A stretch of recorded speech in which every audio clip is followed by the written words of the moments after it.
Piace doverglielo dire, ma il suo matrimonio è finito da un pezzo. Non mi hai mai amato, ho sempre amato quell'altro. Prendre le pouls d'un cinéma italien vibrant de santé. Des grands noms du 7e art aux jeunes cinéastes. Cette 8e édition se paye même le luxe de présenter 3 œuvres en exclusivité.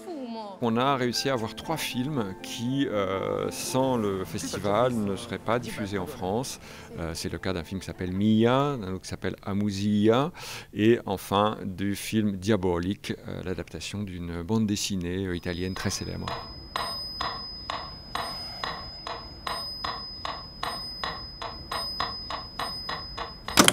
Amusia, c'est justement le coup de cœur des programmateurs. Je suis très content d'Amusia, qui est un premier film de Marescotti Ruspoli, et qui est un film que j'ai trouvé très touchant, très réussi du point de vue de l'image, de l'esthétique, du choix, de la bande sonore. Enfin, vraiment, c'est une petite perle. Autre événement, la diffusion en avant-première d'Il reste encore demain. Véritable raz-de-marée au box-office italien et première réalisation de l'actrice Paola Cortellesi. Hommage au combat des femmes dans la société patriarcale de l'Italie d'après-guerre.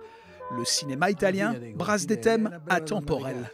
On a toujours présent dans le cinéma italien un ancrage très fort dans les thématiques, les problématiques de société, on va dire. Ici, la famille, c'est quelque chose qu'on retrouve très souvent, l'enfance, l'adolescence. Ça questionne la société italienne d'aujourd'hui, mais ça a aussi une valeur beaucoup plus universelle. Avec 9 films au programme, l'association Dante Alighieri, créatrice du festival, n'oublie pas les films de patrimoine, avec cette année la version restaurée de Senso de Luchino Visconti.